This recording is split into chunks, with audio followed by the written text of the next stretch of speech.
Алхамдулиллахи Раббил Аламин, ассалату вассаляму аля Расулиллахи Мухаммадин ва аля алихи ва сахбихи аджмаин. Ассаламу алейкум ва рахматуллахи ва баракатуху. Аллах Субхану ва Тааля в Коране говорит, обращаясь к нам: А'удhu биллахи минаш шайтанир раджим, иннаху ла юхиббуль мустакбирин. То есть Аллах не любит высокомерных людей. Аллах Субхану ва Тааля говорит, что не ходите по земле, будучи высокомерными. Вы не сможете проткнуть своими каблуками землю и не сможете достичь своими носами высоты небес. То есть Аллах Субхану ва Тааля говорит, что не задирайте от высокомерия свои носы и не стучите своими каблуками, показывая свое высокомерие. Будь перед людьми смиренным, говорит Лукман Аль-Хаким своему сыну. Тоже это обращение в Коране, аят Корана. Будь смиренным перед людьми. Потому что Аллах Субхану ва Тааля создал всех одинаковыми. Инна акрамукум индаллахи аткакум. Аллах Субхану ва Тааля сделал всех одинаковыми. Но перед Аллахом превосходными являются те, которые более богобоязненны. Инна акрамакум индаллахи аткакум, говорит Аллах Субхану ва Тааля. Превосходнее из вас те, среди вас, те, которые более богобоязненные. Богобоязненность – это смиренность перед себе подобными. Высокомерие же присуще Иблису, ла'натуллахи алейхи, и его армии, его воинам. Первый из них, как мы знаем в Коране, Аллах Субхану ва Тааля нам сообщает, один из первейших – это Кабиль, который убил своего брата. Аллах Субхану ва Тааля определил этих сыновей Адаму, алейхиссалям, и определил в то время каждому свое положение на земле. Но Кабил не согласился с этим своим положением и решил нарушить тот законопорядок, который был определен Аллахом и который проповедовал Адам, алейхиссалям. Он увидел, что Хабиль более любим своим отцом и более любимый Аллахом из человеческих существ. Адам, алейхиссалям, отвечая своему сыну, говорит: если ты хочешь быть любимцем Аллаха, то принеси ему в жертву. Такую жертву, которая тебе очень дорога, из той вещи, из того своего состояния, который тебе очень дорог. В это время Кабиль занимался земледелием, а Хабиль скотоводством. Хабиль зарезал самого лучшего барашка, не жалея, даже не думая о том, что это самое дорогое из его богатств, то, что у него, не боясь того, что у него уменьшится богатство. Кабиль же взял охапку соломы и поджег, и говорит: достаточно дыма Аллаху. То есть Аллаху не нужны наши жертвоприношения, ему этого достаточно будет. То есть он поскупился. После этого Аллах Субхану ва Тааля сказал, что Хабиль более близок ко мне. Но Хабиль из-за этого говорит, что если ты более близок к моему отцу, к Адаму и к Аллаху, то я убью тебя. Потому что я старше тебя, и я должен быть на первом месте. Я сильнее тебя. Я более богобоязненнее, думал он по-своему. И убил своего брата. После этого племени Кабиль пришел Иблис, ла'натуллахи алейхи, и начал обучать это племя разным нечестиям, распитию спиртных, игре на музыкальных инструментах, или других, тем самым уводя людей от богопоклонения и тем самым вселяя в их сердца жестокость, но оправдывая тем, что это все от религии Аллаха. Второй, самый знаменитый из высокомерных, которых проклял Аллах до судного дня и в судный день бросить в огонь ада, это фараон, который возгордился и объявил себя Богом и говорит своим соплеменникам: неужели вы не видите, что все реки, которые текут подо мной, это подобно тем ручейкам и источникам и рекам, которые будут в раю? Да не в раю они текут, говорит он, они подо мной текут. Мой дворец стоит выше над рекой Нил, и все богатства Нила, и все райские услады подо мной, говорит он. И я думаю, что если я построю высокую башню, типа пирамиды, я достигну Бога, Аллаха, Моисея, Мусы, алейхиссалям, и Харуна. Аллах субхану ва тааля что сделал с ними? Аллах уничтожил их и сказал, что вплоть до судного дня им предстоит наказание мучения в могиле, а в судный день газабун ашаддуль газаб, то есть еще сильнее будет им наказание. Мекканцы, когда к ним обратился Мухаммад, саллаллаху алейхи салям, тоже начали отвергать. Неужели Аллах не спосылает какое-то свое откровение сироте, у которого и богатств-то нету? Обедневший род аристократов, да, может быть, они и хранители Мекки, но они обедневший род, говорили они. Если бы не спаслал, то не спаслал бы самому богатому из нас, старейшине Мекки или 2 городов, говорили они. Аллах субхану ва тааля выбрал именно Мухаммада, саллаллаху алейхи салям. После этого они возгордились и из-за своего высокомерия не стали слушать Мухаммада, саллаллаху алейхи салям. Говорили, что как же мы к нему подсядем и будем слушать его выступления, его проповеди, когда рядом с ним сидят какие-то беднейшие люди, бедняки, нищие, инвалиды какие-то собрались вокруг него. В то время Умар ибн Хаттаб обратился к пророку Мухаммаду, саллаллаху алейхи салям: «О, посланник Аллаха, саллаллаху алейхи вассалям, говорит он, может быть, ты назначишь день, в один день к тебе придут богатые мекканцы, в другой день придут бедные люди, инвалиды и прочие». Мухаммад, саллаллаху алейхи салям, ничего ему не ответил и задумался. Аллах субхану ва тааля не спаслал аят, что не отгоняй от себя тех, которые днем и ночью восславляют Аллаха, которые стремятся к Его довольствию, которые стремятся всеми своими действиями к довольству Аллаха. Не отгоняй. Да, они могут быть нищими, да, они могут быть бедными, они могут быть несильными, они не авторитетные люди, но не отгоняй, призывает Аллах Мухаммада, саллаллаху алейхи салям. И был такой случай, что Мухаммад, саллаллаху алейхи салям, как-то сморщился, когда к нему подошел Мактум и сказал, что тут я разговариваю со старейшинами Мекки, и как ты подошел, ты слепой человек. Пронеслась мысль в его голове, и Аллах субхану ва тааля в этот же миг не спаслал аят «Абаса ва тавалля». Он сморщил лицо и отвернулся. «Анджаахуль а'ма», из-за того, что к нему подошел слепой. Но нет, он стоит выше уровнем, говорит Аллах субхану ва тааля. И Мухаммад, саллаллаху алейхи ва саллям, пал ниц и взмолился Аллаху, чтобы он простил его ошибку. И после этого сказал, что нет, я не буду отгонять от себя всякого того, который придет ко мне, чтобы услышать Слово Божье, чтобы услышать Слово Аллаха, чтобы приблизиться к Его довольствию. Высокомерие, болезнь человечества. Высокомерие присуще только Аллаху.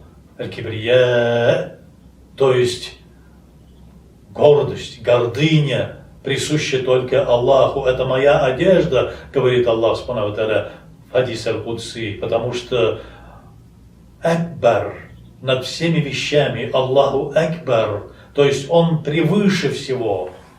Он самый из тех, которому присуща горделивость и гордыня. Все остальные должны быть смиренными. Все те его существа, которые он создал, они все должны быть смиренными. Они все должны уважать прежде всего друг друга для того, чтобы показать свое уважение к Аллаху. Если человек не стыдится себе подобных, значит он не стыдится Аллаха. Если он не уважает тех, которые вокруг него, значит он не уважает Аллаха. Если он не умеет благодарить тех, которые вокруг него, значит он не умеет благодарить Аллаха. Все это вранье, если он, не уважая и не благодаря себе подобных, и не уважая себе подобных, если он говорит, что я уважаю Аллаха и благодарю Аллаха, значит он врет. Показатель того уважения к Аллаху, показатель благодарности к Аллаху, это прежде всего благодарность к окружающим. Стыдливость перед окружающими. Мухаммад, саллаллаху алейхи салям, говорит по этому поводу, что аль-хая мин аль-иман, стыдливость от имана, показатель веры человека, показатель порядочности человека. Если человек непорядочен, если он не стыдится, значит, если он не благодарит, если он не смиренен, то этот человек заболел страшной болезнью высокомерия. وَإِذْ قُلْنَا لِلْمَلَائِكَةِ اسْجُدُوا لِآدَمَ فَسَجَدُوا إِلَّا إِبْلِيسَ أَبَى وَاسْتَكْبَرَ وَكَانَ مِنَ الْكَافِرِينَ. И приказали мы, говорит Аллах Субхану ва Тааля, своим ангелам: совершите земной поклон Адаму. Это мое творение. Ваш земной поклон будет показателем того, что вы меня возвеличиваете. Я создал такое существо, которого я поставлю наместником на земле. Он будет вещать от моего имени. Он будет призывать к добру от моего имени и будет удерживать от зла от моего имени. Все ангелы поклонились, совершили сажда, земной поклон, кроме Иблиса, будь он проклят, ла'натуллахи алейхи. Что он сделал? Отвернулся, вастакбара, и стал высокомерным, возгордился. Вакана мин аль-кафирин, и стал кафиром, стал отрицающим Аллаха. Значит, это болезнь человечества, который в последнее время очень сильно распространяется среди мусульман, значит, это приводит к неверию, к отрицанию Аллаха, к куфру. Значит, высокомерный, возгордившийся человек подобен Иблису, и значит, он становится кафиром. Нужно быть осторожным человеку. Нужно приближаться к довольству Аллаха. Довольство Аллаха находится в смиренности. Смиренность перед людьми, стыдливость, уважение людей и благодарность людям. Исходя из этого, рассуждение про Аллаха и вспоминание Аллаха, зикр, тазаккур, тафаккур. И это убивает вот эту болезнь, называемую высокомерием. Лечит эту болезнь. Смиренность, стыдливость, уважение к другим людям. Лечит эту болезнь. Посмотрим на сегодняшний день, на окружающий мир. Что стало с мусульманами? Такого высокомерия среди мусульман невозможно было увидеть в предыдущие века. Посмотрим Муаза, который пришел к византийцам. И когда увидели, как он сидит, как он разговаривает, как он общается даже с теми своими оппонентами, которые вот-вот его могут убить. И тогда император и его окружающие говорят ему: ты, наверное, самый первейший среди мусульман, потому что твоя нравственность и твои действия по отношению даже к своим врагам, то есть к нам, говорит он, они оставляют такое впечатление, что мы смотрим на тебя и хочется брать от тебя пример. Нет, говорит Муаз, я среди мусульман, из тех, которые занимают самые низшие положения среди мусульман. То есть еще более высоконравственные люди, есть еще более смиренные перед людьми, не только перед мусульманами, но и перед людьми, перед всем остальным человечеством, потому что это предлагает ислам, об этом толкует Аллах Субхану ва Тааля, об этом нас учит его великий посланник Мухаммад, саллаллаху алейхи ва алейхи вассалям. Это не показатели для сегодняшних мусульман, которые, чуть набрав некоторое количество денег, строят из себя ахти таких богачей, разъезжают на богатых машинах, одеваются в какие-то богатые одежды, занимаются спортом, качают в себе мускулы, и им хочется кого-то ударить, показывают, играют своими мышцами, мускулами. Если они чуть-чуть начинают читать намаз, они до такой степени становятся высокомерными по отношению к другим людям, забывая, что он же вчера был таким же, как те люди, которых он сегодня ненавидит, которых он сегодня хочет убить, которых он хочет сегодня растерзать. То, что он месяц, год тому назад научился читать намаз и научился кое-как читать Коран или чуть-чуть там прочитал несколько хадисов и аятов, не говорит о том, что он должен быть высокомерным и что он должен возгордиться перед остальными. Нет. Как один ученый рассказывает, что во время беседы, во время проповеди, один из пожилых людей поднимает руку и говорит: вот я каждый день, приходя в мечеть, мне приходится проходить мимо закусочной, мимо рюмочной.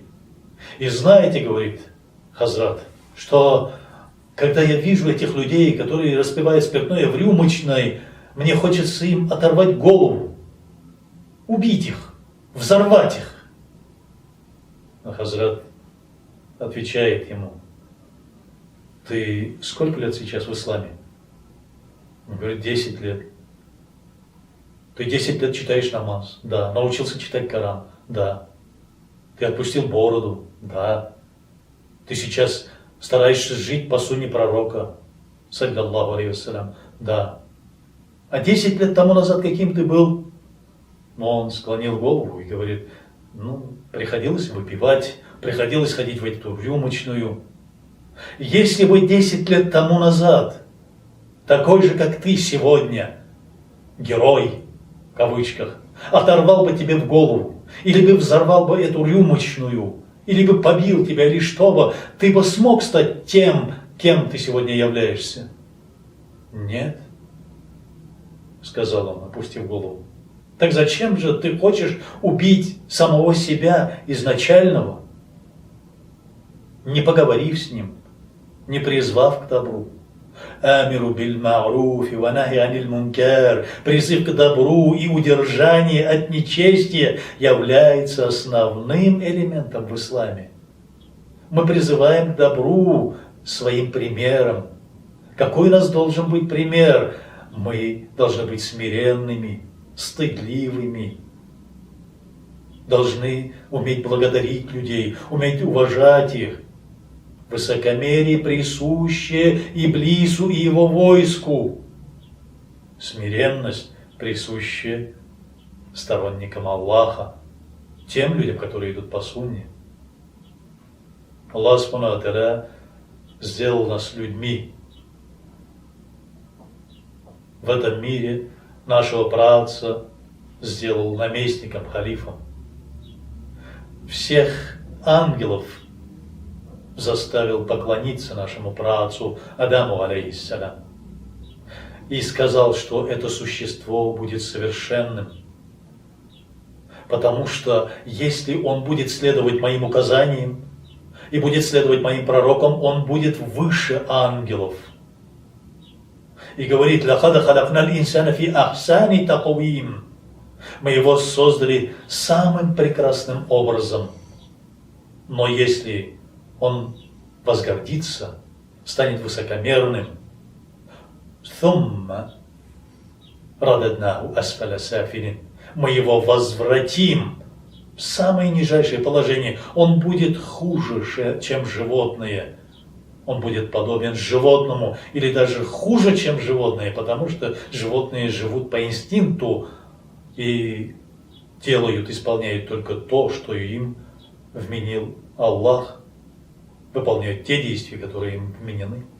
А человек еще может раздумывать, сделать ли мне это действие или совершить ли другое действие. Из-за этого говорит, что он станет ниже, хуже животных. Высокомерие – болезнь нашего века, страшнейшая болезнь нашего века, особенно среди мусульман. Высокомерие по отношению к ученым, муджтахидам, мутлак муджтахидам, основателям масхабов. Высокомерие по отношению к сахабам, к самому пророку Мухаммаду ﷺ. В чем это выражается? Исходя из того, что сегодня мы видим оскорбление одного мусульманина другим мусульманином. Разве пророк Мухаммад ﷺ оскорбил хотя бы одного своего сподвижника? Разве хотя бы один из сахабов оскорбил своего друга, другого сподвижника или своих учеников, табиринов, или от бабу табиринов? Или же, где же мы видели, что пророк Мухаммад ﷺ приказывал: если человек был не из мусульман, не из этой группы, разве мы читали где-нибудь, чтобы он говорил: возьмите отравленные кинжалы и бейте их, и убивайте их? Тогда не было, может быть, взрывчаток. Если бы их было, он бы предостерег от этого. Где мы видели от праведных халифов, от Умара ибн Хаттаба, от Али аль-Муртада, Абу Бакр Сиддик, Усман ибн Аффан, чтобы они предлагали своим подчиненным идти куда-нибудь в Византию, или куда-нибудь в Персию, или в Африку, и чтобы предлагали принять ислам. И если не примут ислам, то взорвите прямо в их храмах, или в их жилищах, или зайдите на их базар, взорвите, убивайте. Слышали ли мы такие вещи? Нет, конечно. Зачем же мы тогда говорим, что мы идем по пути сахабов? Почему же мы оскорбляем друг друга? Почему же мы убиваем друг друга? Почему же мы строим какие-то козни друг против друга? Почему мы лжесвидетельствуем друг против друга? Почему же мы не уважаем тех ученых, алимов, которые ведут свою цепочку от самого пророка? Родословную этого знания ведут от самого пророка по цепочке, не нарушая эту цепь передачи знаний. Разве великие ученые, сахабы, табигини, атбау табигини, пророк Мухаммад, саллиллаху алейхи вассалям, и сам Аллах, джалля джалялюху, в итоге, разве где-нибудь в Коране, в хадисах, книгах ученых, высказываниях, фетвах ученых, настоящих ученых, разве мы не найдем какой-то призыв к высокомерию, к тому, что ты превосходен над другими, к превосходству над другими?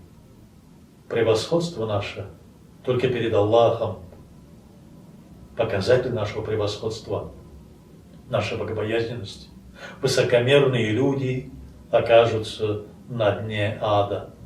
Смиренные же люди окажутся рядом с учителем смиренности. с показателем смиренности, с божественным светом этих вселенных, рахматуль лиль аламин, Расулуллах Мухаммад, саллиллаху алейхи вассалям. Смиренные будут рядом с ним. Где он будет?